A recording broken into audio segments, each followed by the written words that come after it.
할렐루야, 반갑습니다. 어제 성탄 예배 드리고 오늘 2021년 우리 송년주일 마지막 주일 예배를 주 앞에 드리는데, 하필 오늘 본문이 그 유명했던 세례 요한, 능력의 종이었던 세례 요한, 예수님의 길을 예비하러 왔던 이 세례 요한, 태어날 때 하늘의 계시를 받고 태어난 세례 요한이 죽음으로써 어떤 영향을 주는지에 대한 본문이 오늘 마태복음 14장 1절에서 12절입니다.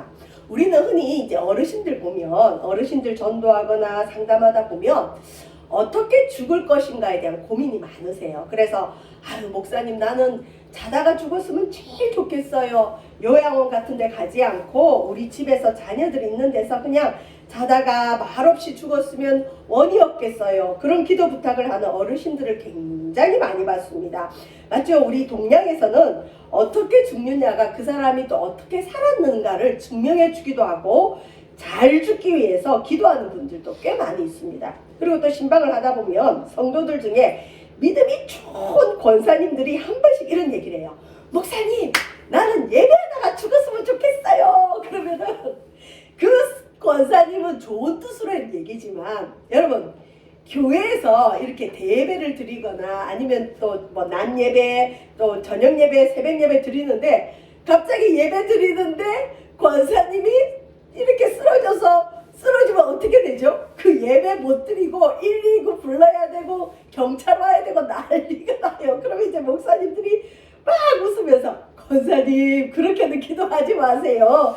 예배하다 돌아가시면 우리가 얼마나 놀래요. 그러니까 여러분, 사실 이 성도들이나 이 믿음 좋은 사람들은 예배하다가 죽으면 좋다고 하지만, 물론 좋을 수도 있지만 본인은 좋겠지만 주변 사람들이 얼마나 놀래겠어요. 그래서 이제 목회자들 가족들이 죽는 날도 기도하라고 가르쳐요. 어떻게 기도하느냐? 금토 주일날 돌아가시면 참 장례가 어려워요. 그래서 이왕이면 교회에 도움이 되게 월화수에 돌아가십시오. 그리고 정말 믿음이 좋은 분들은 예를 들어서 이제 금요일날 돌아가시면 주일날 이 장례가 끝이 나잖아요. 근데 주일날 예배를 드려야 되니까 보통은 믿음 좋은 집들은 4일장을 해요. 그러면 4일장을 해서 좋다고 하는 분들도 있고, 어떤 분은 괜히 교회를 다녀가지고 4일장 한다 이런 분들도 간혹 있어요. 자, 우리가 삶과 죽음의 문제는 우리가 좀 기피하지만 떨어질 수 없는 인생의 한 과정이죠. 자, 그리고 또 이제 간혹 믿음의 분들이 이런 얘기를 해요. 목사님, 어떤 뉴스에 보니까 무슨 수련회 가는 교회 차례가 전복이 돼서 수련회 가서 은혜 받고 오려고 했던 사람들이 교통사고로 죽었대요. 그 왜 죽어요? 하나님 만나러 가는 길인데. 또 어떤 경우는 자기 어머니가 새벽기도 가는 길에 강도를 만나 죽는 경우가 있어요. 그리고 새벽기도 마치고 돌아오는 길에, 죄송해요, 칼 맞아 죽은 집사님, 권사님들이 간혹 있어요. 또 어떤 경우는 이 목사님이 새벽기도 이후에 혼자 기도하시는데 정신이 조금 이상한 사람이 들어와서 칼도 아니에요. 그 연필 같은 거 있죠. 뾰족한 연필로 목사님을 찔러서 목사님이 돌아가신 경우도 있고, 또 제가 아는 존경하는 목사님, 아버님이 목사님이셨는데 그 목사님이 주일날 설교를 하고 있는데, 이전에는 이제 보안 같은 게 안 됐을 때 교회 조금 이상한 분이 들어왔나 봐요. 그래서 설교하는 목사님 강대상으로 쫓아와서 목사님을 칼로 찔렀어요. 근데 그걸 바라본 사모님이 너무 놀래가지고, 목사님은 물론 살아나셨지만 놀래서 심장에 병을 얻어서 평생 가슴앓이를 하고 살아간대요. 자, 우리가 그런 일을 보면서, 아니, 믿음이 좋은데 왜 새벽기도 갔다 오다 죽고 수련회 가는 그런 차에서 죽을 수 있을까? 하나님은 어디 계신가? 하나님은 자기를 찾는 자를 복 준다고 그랬는데 그렇게 죽는 게 복인가? 그러면서 뭔가 문제가 있다, 뭔가 잘못됐다라고 쉽게 판단을 하고, 우리 믿음의 사람들도 그렇게 생각해요. 예를 들어 성도가 편안하게 그냥 자기 수를 다 누리고 돌아가시면 아, 좋다, 괜찮다 이렇게 하지만, 안 죽어야 될 사람이 갑자기 죽든지 그러면 저 사람 뭔가 문제가 있었나, 막 여러 가지 생각을 하게 돼요. 실은 올해도 젊은 분이 제 주변에 있던 분이 돌아가셨어요. 아주 어이없게 돌아가셨어요. 예를 들면 그냥 아무 일 아닌데 유언 한마디 못 하시고 돌아가셨어요. 그리고 우리 집사님 같은 경우도 그 소장을 30cm 다 잘라내셨죠. 이 괴사가 썩어 있더래요. 채기가 있었는데 채한 걸 그냥 몇 시간 방치했다고 이게 내려가지 않으면서 소장이 썩은 거예요. 근데 그거 수술하러 들어갈 때 그 대학병원의 의사가 묻더래요. 연명치료 하시겠냐. 그래서 집사님이 너무 충격을 받았대요. 내가 이 수술 들어갔다가 못 깨어나면 연명치료를 할지 말지 결정하라 그러더래요. 그러니까 얼마나 많이 놀랬겠어요. 그러면서 목사님 나 이번에 죽을 수 있었어요. 근데 이렇게 살려주셔서 감사합니다. 사실 저와 여러분, 저도 그렇고 이 땅의 모든 사람은 오는 거는 순서가 있지만 가는 거는 몰라요. 그리고 제 주변에 거의 25년 전, 20년 전에 위암, 대장암 이런 거는 못 고치는 병이었어요. 30대 초반에 신혼부부에 이제 갓난 애를 낳은 우리 집사님 한 분이 저랑 같이 그 전도 폭발이라고 유명한 우리나라 전 세계적인 그 전도 프로그램이 있어요. 그 프로그램이 얼마나 유명한지 미국에 그 들어갈 때 비자에 플러스 점수가 나올 정도로 유명한 전도 폭발 프로그램을 제가 그 집사님하고 일주일간 갔어요. 근데 그 집사님과 일주일간 그 프로그램에 참여해서 전도 이 말씀을 배우는데 자꾸 제가 이상한 걸 체험을 했어요. 자다가도 그분이 좀 이상하고 하여튼 뭔가가 기분이 이상했는데 거기 갔다 오고 얼마 안 있다가 이분이 위암 판정을 받은 거예요. 처음에는 자꾸 채기가 있어서 가까운 병원, 지역에 있는 병원을 갔는데 그 병원도 꽤 잘하는 병원으로 유명해. 한양대 교수님이셨는데도 그냥 일시적으로 신경성입니다. 체한 겁니다 했는데 나중에 안 돼서 큰 병원을 갔더니 위암인 거예요. 애기는 이제 금방 낳은 애가 있죠. 아직 젊죠. 근데 이제 그분 같은 경우는 신앙의 배경이 집안에 보살도 계시고 주지 스님도 있고 철저한 그 불교 집안에서 태어나서 자랐던 분인데 결혼을 우리 믿음 좋은 권사님 가정에 시집을 와서 예수를 믿겠다고 이제 결단을 하고 예수 믿은 지 얼마 안 되는 집이었어요. 집안이 발칵 뒤집어지고 저도 얼마나 놀랐는지 몰라요. 근데 감사하게는 그 당시에는 사실 위암 수술해도 낫는다는 보장이 없었어요. 근데 그분이 위암 판정 받기 전에 어디를 갔다 왔다 그랬죠? 전도 폭발을 갔다 왔잖아요. 그래서 이분이 전도하는 걸 배운 거예요. 그리고 복음의 말씀을 일주일간 그걸 외우게 하거든요. 그걸 외웠잖아요. 그래서 우리 목사님과 그때 제가 전도사하고 또 우리 권사님하고 이제 무슨 결론을 내렸느냐. 전도를 배웠기 때문에 이분은 안 죽는다. 그리고 저도 그 확신이 있었어요. 전도하는 영혼은 살려준다. 그리고 지금 애가 어리잖아요. 애 키워야 되잖아요. 이 죽으면 어떻게 해요? 그래서 그 집사님께 그랬어요. 집사님, 사실 병원에서는 그 집사님 죽는다 그랬어요. 몸도 너무 약해요. 그냥 호리호리 코스모스예요. 근데 집사님, 우리 전도 배우고 왔죠? 집사님 사명 감당하면 죽지 않으니까 집사님 배운 그 전도를 우리 목숨 다해서 해보자. 그리고 전도하겠다고 하나님 앞에 서원하십시오. 하나님은 사명 있는 자는 안 데려갑니다. 그렇게 얘기했더니 이 여자 집사님이 어쨌든 애를 키워야 되잖아요. 이제 갓난쟁이 애가 있는데. 근데 그 집사님이 그 이후에도 애를 하나 더 낳고 대장암 전이가 됐어요. 대장암 수술했어요. 그런데도 지금 여러분 살아있을까요? 살아있을까요? 저기 서울 은평구에 살아계세요. 그리고 일반인들도 보통 일을 안 하는데 이 대학 나오셔서 수학과를 나왔기 때문에 뭐 다른 데 직장은 못 가시고 그냥 약국 같은데 아르바이트 있죠. 거기 가서 지금도 일하시면서 교회학교 유치부 부장하면서 지금도 전도하시면서 건강하게 살아계세요. 물론 지금도 먹는 것 조절하시고 좀 바깥 음식 못 먹고 하지만 지금도 살아계세요. 저는 그 이유가 뭘까? 전도하고 있기 때문에. 이 전도를 사명 붙들면 죽을 영혼이 살아납니다. 우리 이번에 집사님도 정말 가실 뻔했는데 그분에게도 아직 사명이 있어서 살려주셨고, 자, 오늘 나오는 본문의 세례 요한은 죽어버렸어요.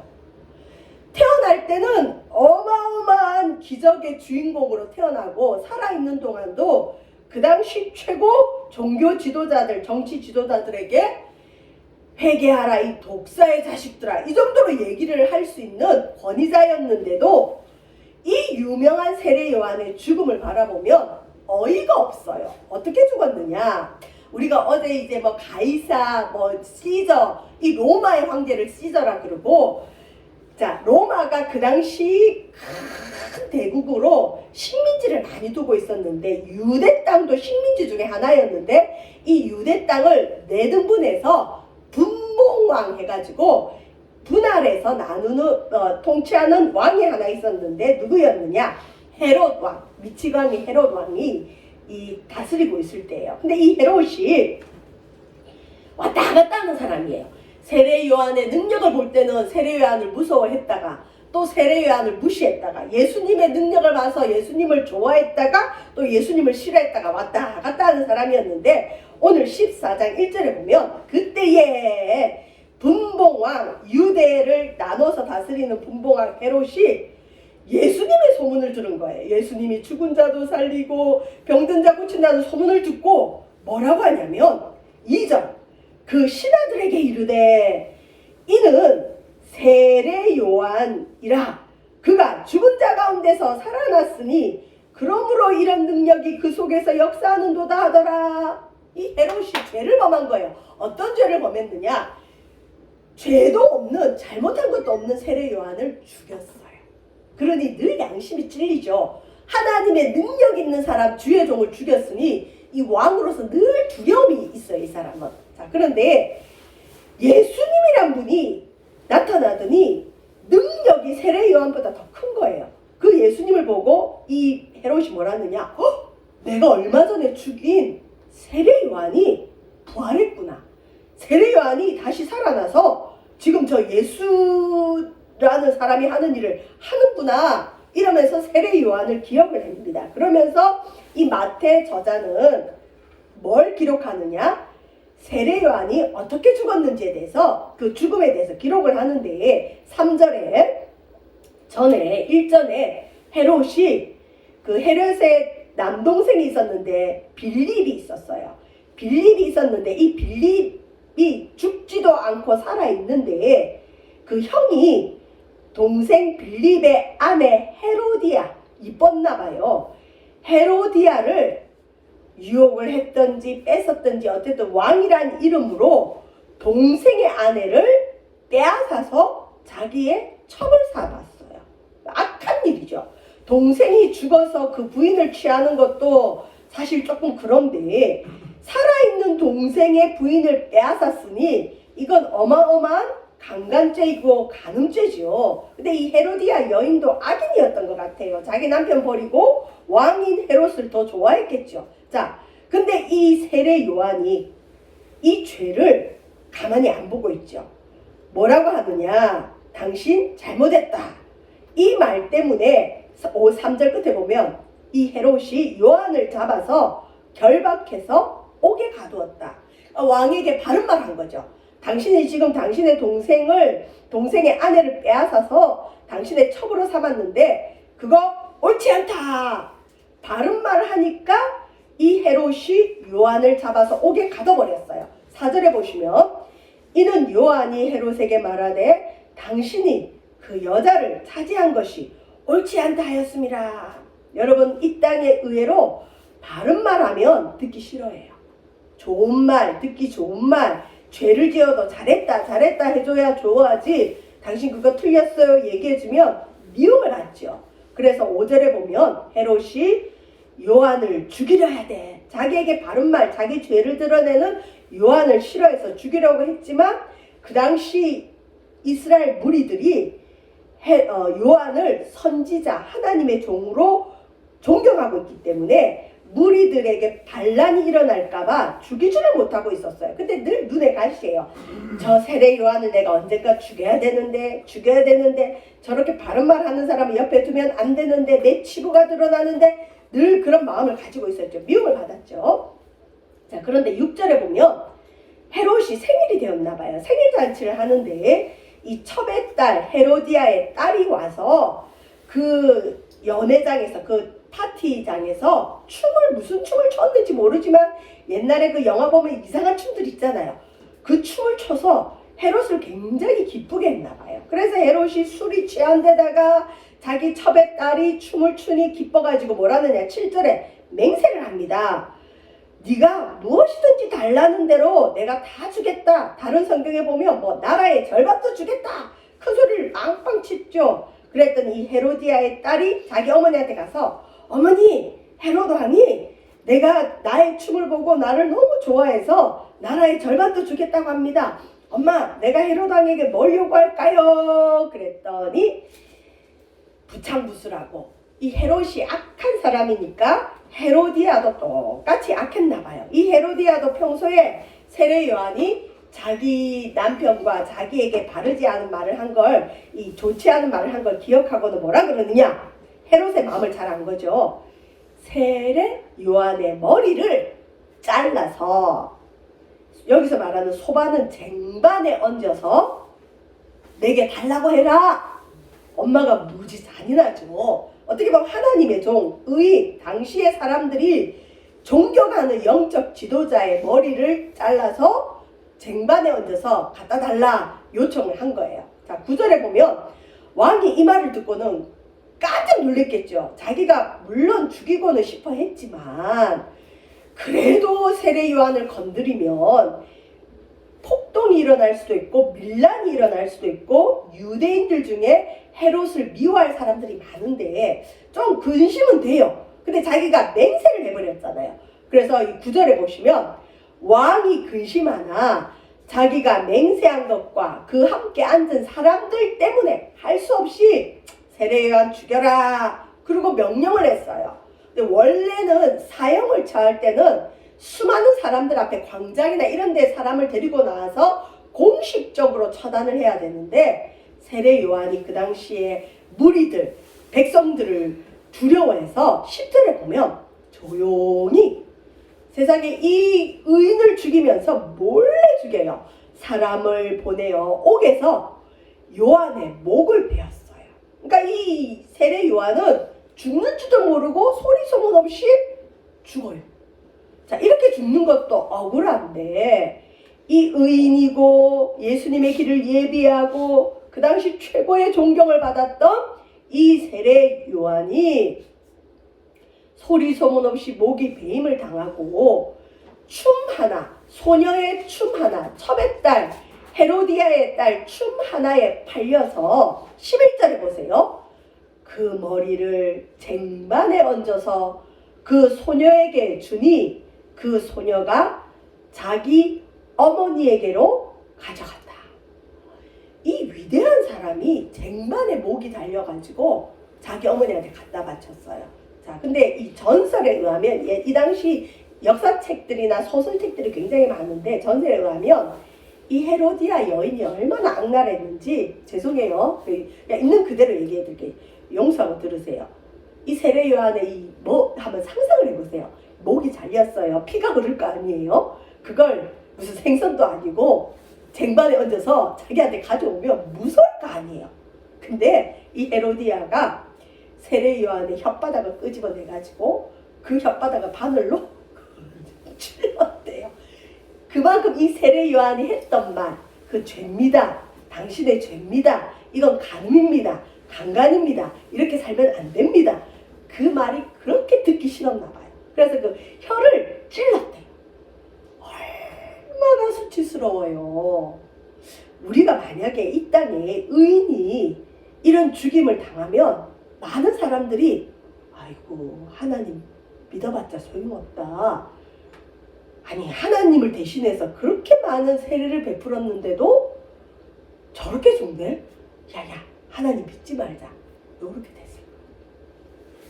저는 간혹 성도들 중에 목사님 왜 수련회 가다가 죽지요? 왜 새벽기도 오다가 칼 맞아 죽지요? 왜 목사님들이 이상하게 그렇게 죽지요? 이렇게 물으면서 그 죽음과 이꼬르 그분의 신앙을 공식화하려는 성도들한테 꼭 해주는 말씀이 이 세례 요한의 죽음이에요. 세례 요한같이 의인이어도 이렇게 기이하게 죽을 수 있다. 자, 그러면 이왕이면 저와 여러분은 평안하게 정말 우리 권사님들의 소원대로 잠자다가 죽으면 좋겠지만, 그런 죽음이 우리에게 오든 오지 않든 간에 이번에 우리 집사님이 죽을 뻔했고 제 주변에 젊은 분이 오래 가신 분들이 좀 있어요. 얼마나 황당하고 왜 그랬을까? 왜 그렇게 죽었을까? 아직 죽으면 안 되는 나이인데 왜 그랬을까? 이해가 안 가요. 그러면 우리가 우리 삶에 다가오는 이 죽음의 문제를 어떻게 해결할 것인가? 결산이라는 거죠. 결산.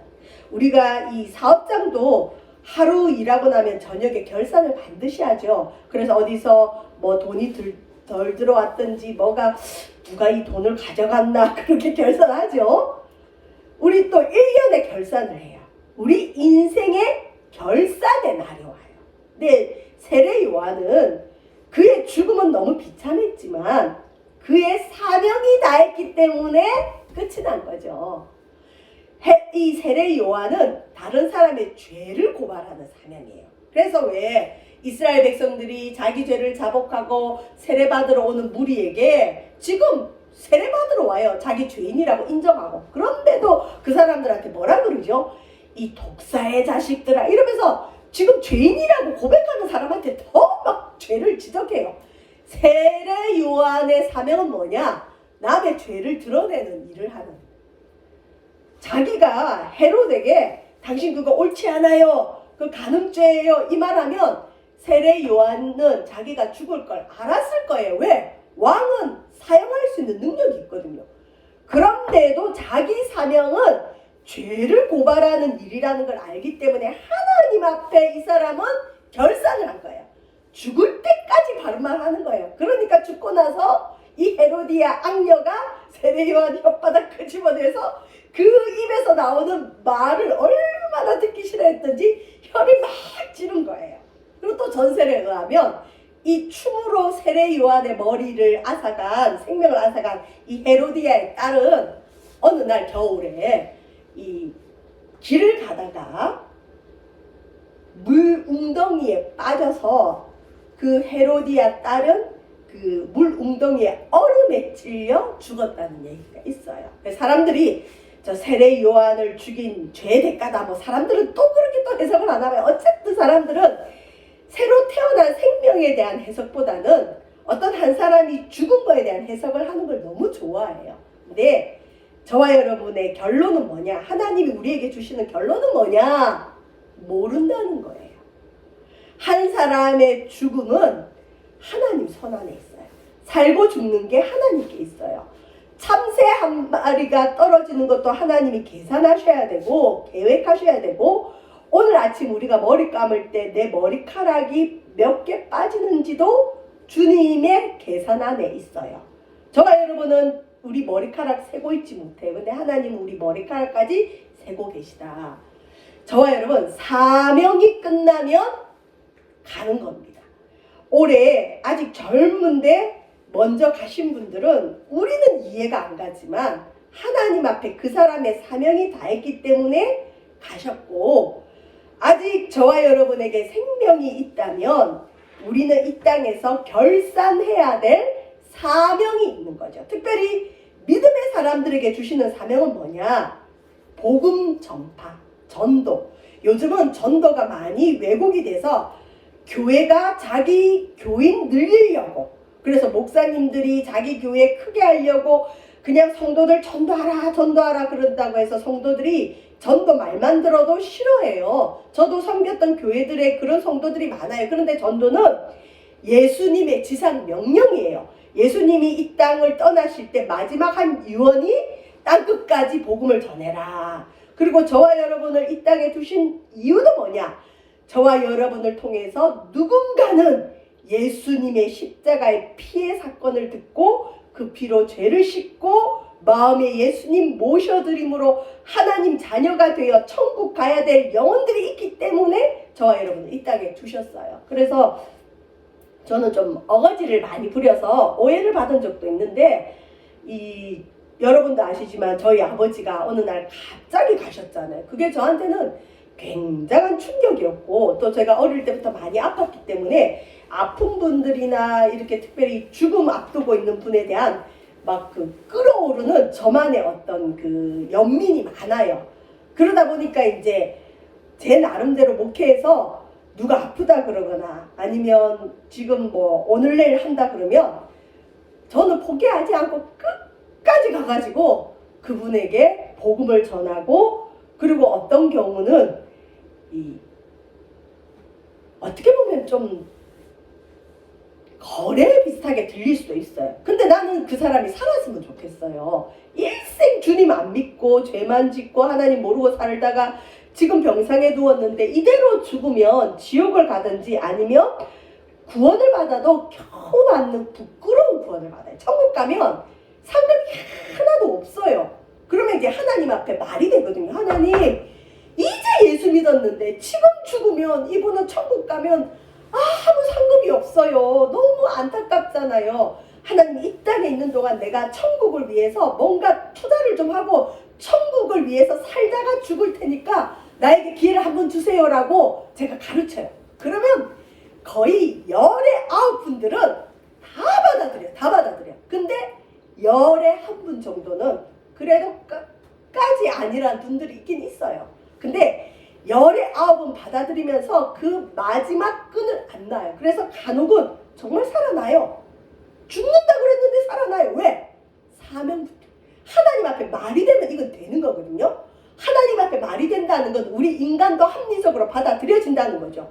지금 어떤 사람이 죽습니다. 그렇지만 이 사람이 이 땅의 주인인 걸, 하나님인 걸 먼저 바뀌겠죠. 이때까지 주인은 나였고 내 마음대로 살았는데 아이고 죽음이란 문제를 맞닥뜨려 보니까 물론 아닌 분들도 있지만 신이 있구나, 하나님이 있구나, 우리 부인이 믿었던, 우리 어머니가 믿었던, 우리 아버지가 믿었던 하나님이 정말 있구나. 그러면 내가 이 신 앞에 서야 되는데 아유 지금은 준비가 안 된 것 같아요. 나에게 한 번만 기회를 주세요. 그 기회는 뭘까요? 그 신, 그 하나님이 좋아하는 일을 하면 돼요. 우리 부모도 자녀에게 기회를 줄 때 부모가 좋아하는 일을 하면 기회를 주죠. 하나님도 마찬가지예요. 우리가 이 땅에 더 살고 싶을 때 하나님 앞에 하나님이 좋아하는 일 할 테니까 기회를 주십시오. 말이 되잖아요. 기회 주셔요. 저는 그래서 그 죽음의 직전까지 갔다가 살아난 많은 분들을 봤고, 그분들이 지금도 살아있고 그분들은 지금도 무엇으로 자기 생명을 붙들고 있느냐? 나 하나님 앞에 복음 전하고 있어요. 일례로 제가 아는 권사님이 심각한 병이에요. 그분 암 중에도 좀 나쁜 암인데 죽어도 벌써 죽었어야 될 분이에요. 근데 그분은 하나님을 아는 분이에요. 이 젊을 때 내비게이터 선교단체 가서 이 복음을 접하고 성경 말씀도 많이 외웠는데 이 사업을 하다가 너무 많은 고생을 하다 보니까 이제 몸에 암이 왔는데 이분은 하나님을 알아요. 이번에도 이분이 그 항암 치료 들어갈 때 참 외롭대요. 무섭고. 그러니까 계속 병원에 정기적으로 가서 항암을 받을 때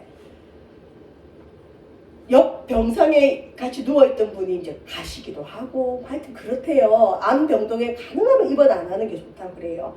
근데 이분은 항암 갈 때마다 기도를 하고 가는 거예요. 하나님을 잘 아는 분이에요.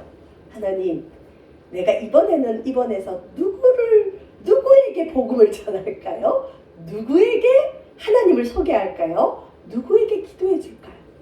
요즘 코로나 때문에 병원에 아무도 못 들어가요. 목회자도 못 들어가요. 옛날에는 아무리 어려워도 중환자실에 목회자는 들여다 보내줬는데 요즘 반기독교적인 정서가 심각해서 목회자도 안 돼요.